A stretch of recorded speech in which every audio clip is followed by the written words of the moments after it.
Morning, Internet, and welcome to Pearls of Wisdom for October 24th, 2016.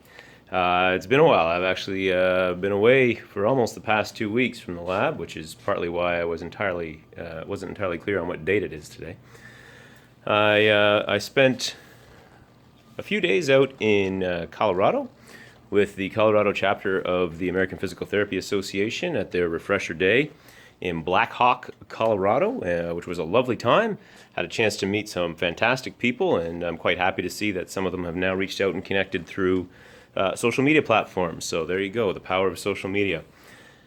Upon returning home, I got an email pretty well the same day inviting me out to Edmonton, Alberta for participation in a couple of meetings, one with the provincial insurance provider, and one for the PTAlberta Futures Forum, which I thought was fantastic. That gave me a lot of things to think about.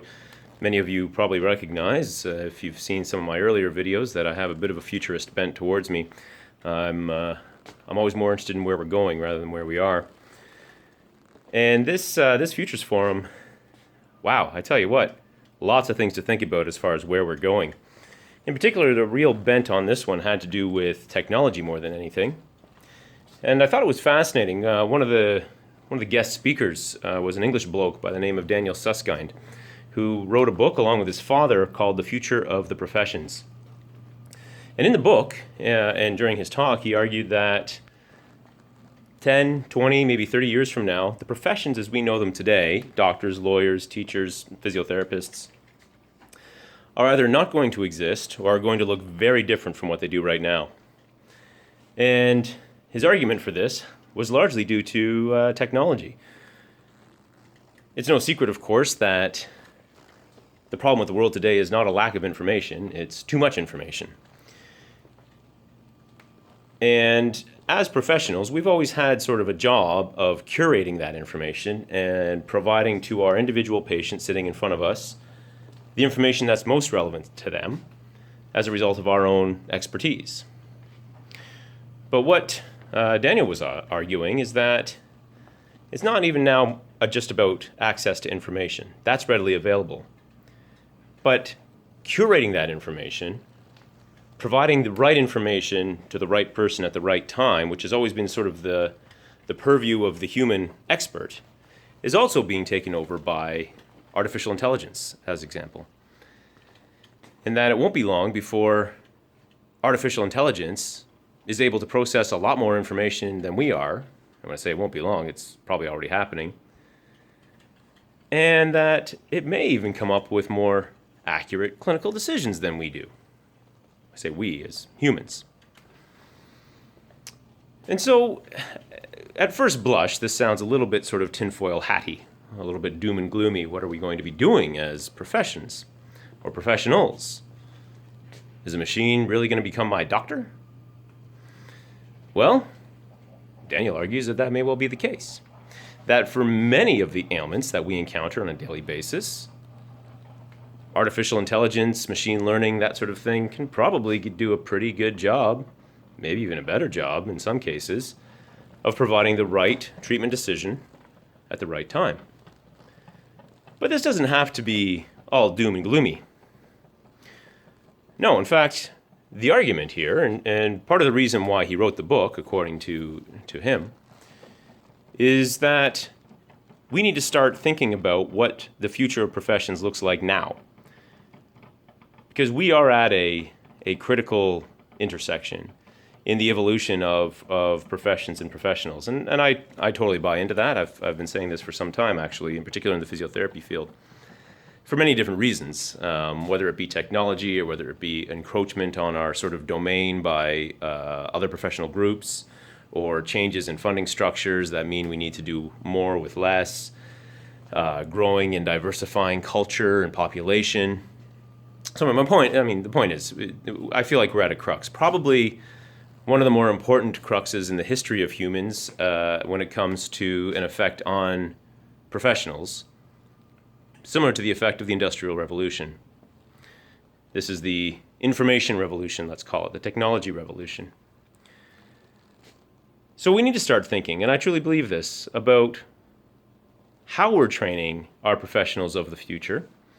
And if it's not to watch people do exercises 3 times a week, which I truly believe is coming to an end, one way or the other. I believe that physiotherapists are not going to be the ones to watch people do exercises 3 times a week. I think 10 years from now, that will not be our primary role. So the question, I guess, then becomes, what will be our primary role? And Susskind argues that while professions as we know them today may either change or go away altogether, new roles are going to become available. You know, the medical health technology practitioner. There's always going to be a need for humans. Well, I guess until Skynet becomes a reality, for those who get that reference from the Terminator movies.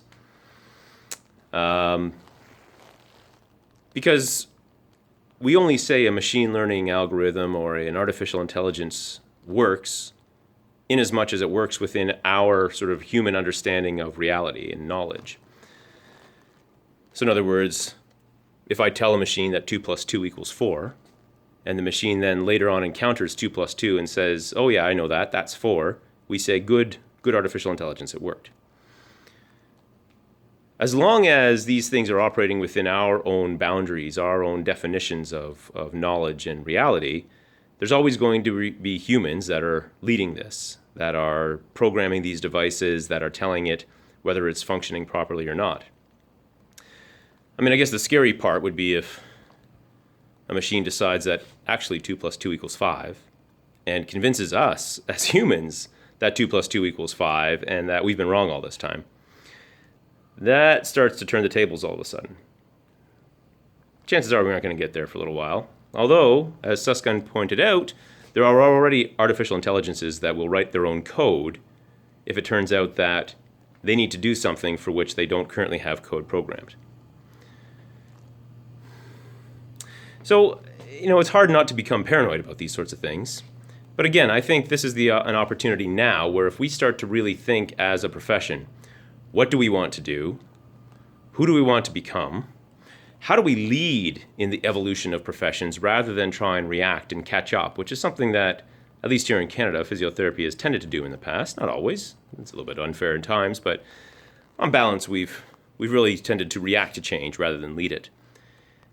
And so my call to the physiotherapy profession, at least, is to reflect for a bit, and reflect quite sincerely and deeply. And don't say, but it's going to be all right. Everything will be fine. Somebody else will figure it out. No. Think for a bit on what the next 10 to 20 years look like.